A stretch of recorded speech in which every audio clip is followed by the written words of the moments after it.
In his compelling text, Sapiens, Harari urges us to think in new and innovative ways about our past and about our future. And importantly, he gives us a warning. He says that for us to achieve a new world order, we first must imagine that new world order. So today, let's imagine a Tasmania that is the best possible state for our children. In what ways would it look differently to how it does now? In what ways would we all have to contribute individually and collectively so that we could achieve the hopes and dreams of all of Tasmania's children? In Tasmania, 1 in 5 children arrive at school developmentally vulnerable at age 5 every year. And in some parts of Tasmania, that is closer to 1 in 3. Those children that are left behind at age 5 are most likely to experience significant challenges across their life course. And for a place that is so rich in opportunity and so privileged as Tasmania, that's simply not good enough. So many of you in the room would have spent a great deal of your lives working, planning, and acting diligently to address social challenge. And yet we haven't been able to shift the trajectory on social change. Do we actually believe we can do it? And what's the alternative if we can't? The trouble seems to be in what the next step might be and how we might take that next step together. What I'd like to do today is to provide a high-level sense of an approach that's being used locally, nationally and globally to address population-level social change.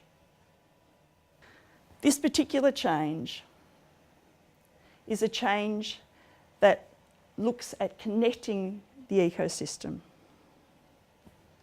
It looks at the child in the middle, surrounded by her family or his family, moving outwardly towards the community, to the informal networks, more broadly out to service providers and the formal networks that surround a child, and then fundamentally out to the political, the social, the environmental and economic environment in which a child learns and grows.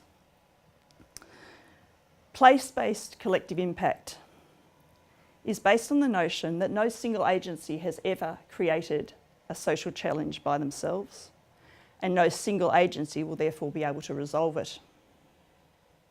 The people in this audience will know that, and they will have come together around that concept. Collective impact takes the whole ecosystem joined up to achieve its results. It addresses, therefore, the fragmentation and the duplication that we are perpetuating so well in our current system. It addresses the reliance on individual, random relationships and instead provides an opportunity for a no wrong door approach. Systems change and collective impact requires us to engage and organise ourselves in a new way, bringing to the work a new culture and set of values which will accelerate our progress.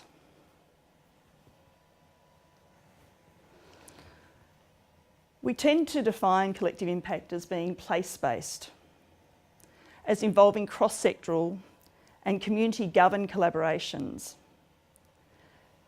Collaborations that aim to disrupt the system and build shared responsibility for responding and finding place-based solutions. And this is all about intergenerational social change. The notion is that the needs of every individual place are unique, and that if we co-create solutions that bear the hopes and dreams of our community in mind, then we'll be in a far better place to start to create the ripple effect, and those joined up ripple effects across place will enable us to reach whole populations. Collective impact is about high accountability, it's about building capacity, and it's about prevention. Now, there are preconditions to collective impact. It's not simply a matter of taking the 5 principles and running with them, applying them to the neediest communities. The preconditions that we speak of include the seed capital that's required to begin to organise ourselves. It involves also the urgency with which we act. That's not simply a matter of the urgency around a data on a page. It's about the urgency that we mobilise ourselves around. You are prepared to invest and grow together so that we can do some work differently. It also requires the existence and the emergence of leaders and champions, and it does not need to be a huge number of leaders and champions, but they do need to be influential and in place. And finally, collective impact requires in the precondition stage to understand the readiness of community and the readiness of all sectors. What does that mean? It means that we need to find communities that are ready to mobilise, that do get the sense of urgency, that have understood that there is something not quite right within their community and say enough is enough, we need to act. We need sectors who are ready with new open mind frames. So what are the principles of collective impact? The first principle of collective impact is that we need to build a container for change. This is the culture and the governance structure that enables this work to be done well. And it's the work that has not been traditionally funded to this point. The container for change has a particular function and structure that is emerging across Australia, and it looks similar to this. At this point, we have the collaborative leadership table. And the collaborative leadership table usually comprises equal representation of government, of non-government service providers, of community and business leaders, and of people with lived experience of the challenge. To create this collaborative leadership table in itself is an extremely time-consuming and complex task. This collaborative leadership table needs to be a table of equity, equal voices without power distance relationships. And to gain the input and engagement of people with lived experience in a collaborative leadership table requires us to build a very safe space and requires us to constantly challenge the way we behave and the way we engage together. Supporting the collaborative leadership table is a team of champions. Those champions are influential people that can inform policy, unlock the blockages, and mobilise and accelerate the effort. The champions might be influential because of their expertise, for their political clout, for their influence as corporate bodies. We also have reference groups. Community is central to the governance and structure of collective impact. And so the reference groups might comprise early years reference groups, might comprise Aboriginal reference groups, might comprise called reference groups, all informing in a two-way exchange right across the matrix of support that's required. And finally, we have a backbone team. And the backbone team operates across and up and down the initiative. It's an enabler, and most particularly and importantly, it's independent, and that allows the convening of the group to take place. It holds the group to account, builds in peer accountability. It drives the exchange of data across policy domains. It builds public will. It guides the vision, and it does whatever it takes to ensure that we achieve our dreams.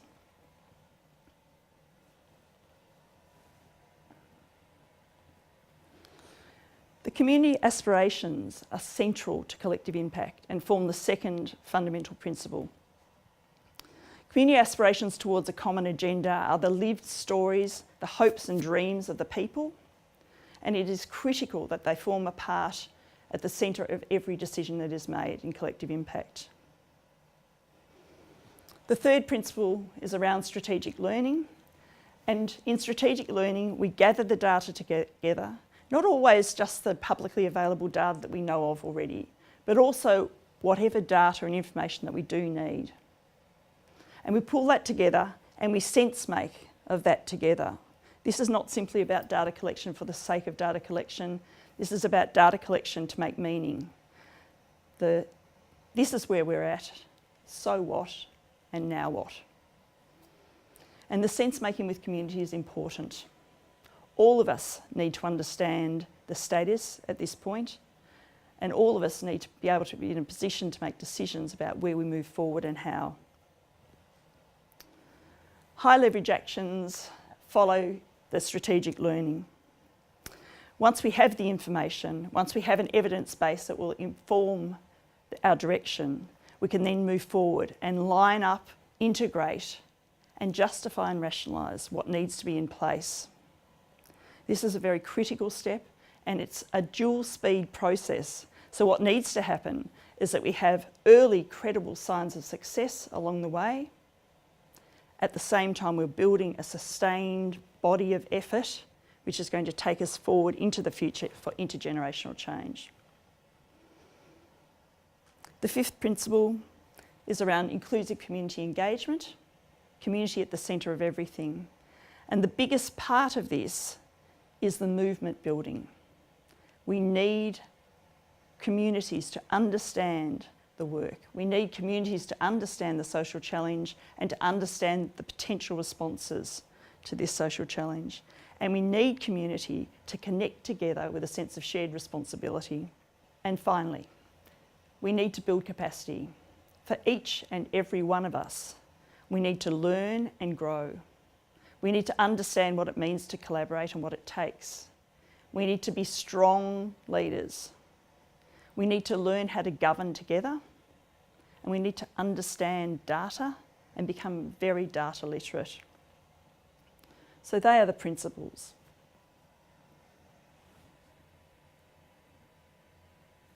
But this is not easy work. In fact, the easy work has already been done. Michael McAfee from the United States, who's the leader of Promise Neighbourhood Institute, says that whatever we do, we have to understand that the level of effort that we need to put into this work has to be commensurate with the scale of the challenges that we face. And these are big challenges. Collective impact is being applied right across Australia, across different social challenges. I'm personally involved in collective impact initiatives which involve disabilities, which involve academic attainment and retention, violent extremism, social inclusion, Aboriginal disadvantage, and child sexual abuse. It's a serious way of doing things, and it's being taken seriously. And it's being applied right across Tasmania as well. B4, right across the state, is looking at early childhood development. Collective Ed is looking at youth retention into meaningful pathways. And then we have collective impact initiatives in the West Coast, in Burnie, we have them in the Derwent Valley, we have them in Launceston and Bridgewater, Gagebrook, and many, many more. There is so much potential for the ripple effect to be occurring right across Tasmania. The one thing that all of these social challenges have in common, and the one thing that joins and connects all of these social challenges, is a need to establish social inclusion and a connected civil society.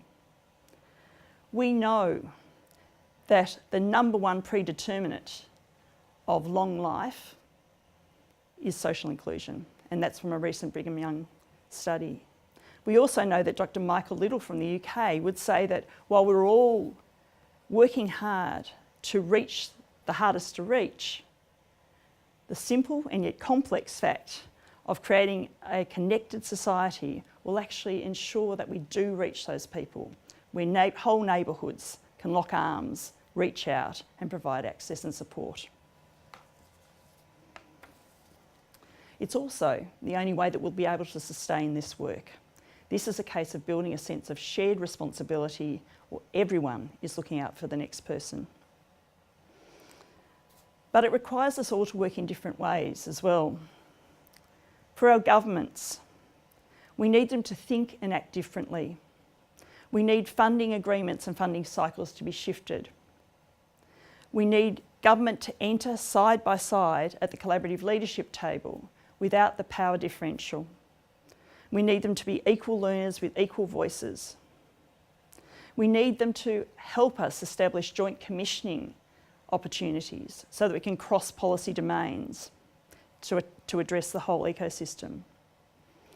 We need government to come in with different mind frames, to be stewards and to allow participatory decision making closer to the ground. And we see it happening in Australia. Department of Social Services is already restructuring in some of its units to do this work. They're opening up funding agreements. Department of Education and Training, for example, have the initiative Connected Beginnings addressing early childhood development. And they're considering that to be a collective impact initiative rolled out across the nation. And in South Australia, one of the other requirements of government is being absolutely manifested through the exchange of data in data portals across policy domains, which inform collective impact initiatives across the South Australian state. In terms of our corporates and the way that corporates can engage in collective impact, we need the corporate contribution to look and feel differently. Rather than donations for corporate social responsibility and to meet the needs of the internal plans, we would ask corporates to sit again side by side at the collaborative leadership table, to take a vested interest in the work that we're all doing, and to roll up their sleeves to be equal participants in this work. Woodside Development Fund, as a further example, has a $20 million funding pool which is designed to support the work of collaborative effort around early childhood development. Ready Nation, now called Front, and also Australia Post have collected hundreds of Australian corporates to lend their voice to the purpose of early childhood development and social inclusion, respectively. And Australia Post has worked with Monash University to develop Australia's Social Inclusion Index. So important is the notion of connecting society across Australia. For our NGOs, there's some hard work to be done. We need to look to integrate the programs and projects that are on offer. And rather than maintaining the traditional and long-held views and of particular projects and approaches, we need our NGOs to start to dovetail and streamline the work that needs to be done and to apply it with an outward-looking focus to the children and families of our state. We need our philanthropists to act in catalytic ways.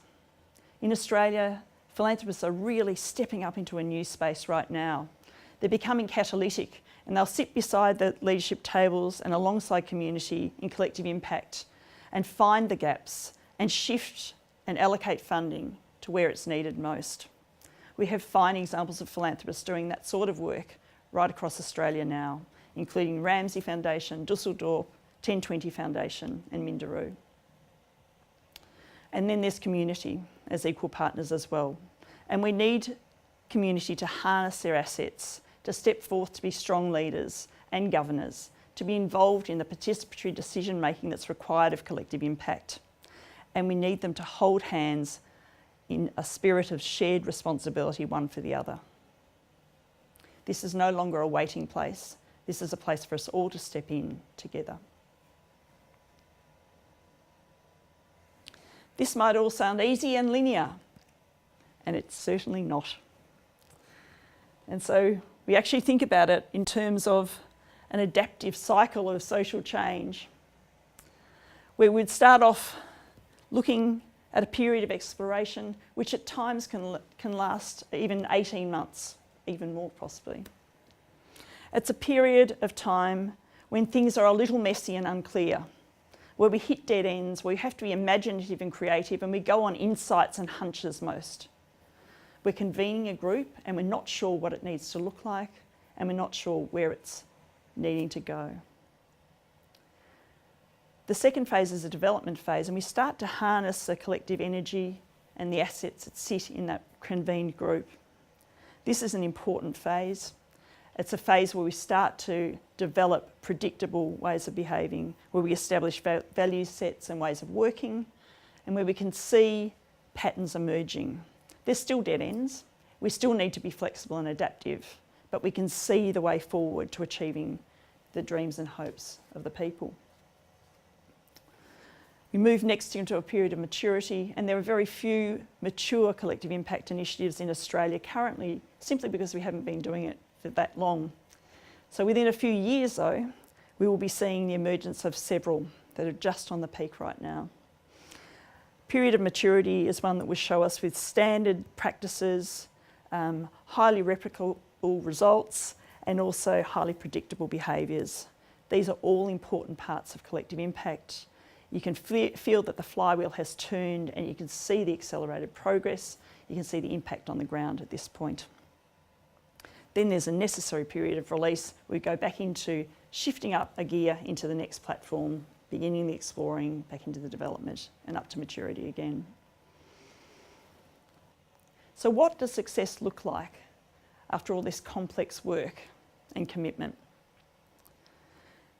I've been very privileged to be able to see a number of collective impact initiatives across Australia and internationally which are really humming, which are achieving results on the ground, where their cross-sectoral and community governance structures are thoroughly values-based, where any one member of the collective can advocate and can speak on behalf of the group because the vision and the way of operating is so clear, where resources are pooled, where there is strong public goodwill, where there is deep partnership, which is much more than joint venture, and where philanthropists and corporates are engaging and investing because they are seeing the early signs of success. If I were to think about an international example, which is one that we could perhaps replicate and hope to achieve in Tasmania, Child Friendly Leads is based on a child-focused economic reform initiative. The child is centred to the growth strategy of Leeds, and Leeds is a population of 734,000 people, so only half as big again as Tasmania. That makes it seem infinitely possible to me. Leeds has one vision and it has 3 obsessions, and it tracks those obsessions weekly on the website so you can see the change. The obsessions are to reduce the number of children in out-of-home care, to reduce the number of young people that are not in education, employment or training, and to improve school attendance. So what have they achieved? Over the time they've been running, they have achieved a 10% reduction in the number of children in out-of-home care, a 31% reduction in the number of young people not in education and training, and hundreds of thousands of school attendance days beyond the baseline at the start. Along the way though, they've also achieved a 45% reduction in teenage conceptions and a 53% reduction in young offences. That's fairly amazing. If you look to Canada, Tamarack is reporting highly empowered communities that are working together with a sense of shared responsibility. In Promise Neighbourhoods, they've achieved, in the US, they've achieved 40% improvement in the rate of college enrolments and retention.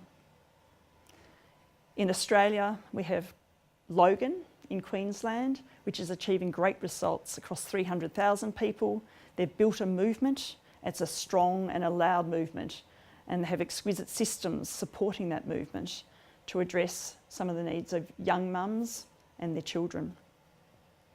And then more quietly, in Burke in New South Wales and in Roebourne in Western Australia, there were strong examples of quiet community growth and empowerment, leading to renewed connection to culture and higher outcomes and improved outcomes for their people.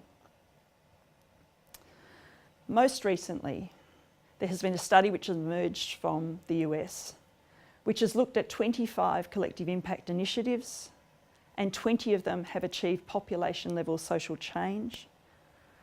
This is extraordinary evidence for the importance of collective impact in the social change effort across the world. So, imagining for a moment a Tasmania that might represent the best possible place for our children, what would it actually take?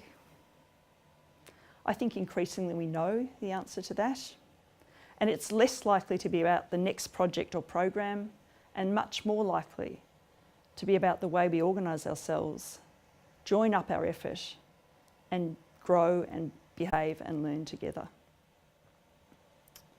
The nature of Tasmania, its size and its scale, means that it's ideally placed to lead Australia in addressing our complex social challenges for children and families. It then becomes simply a matter of choice.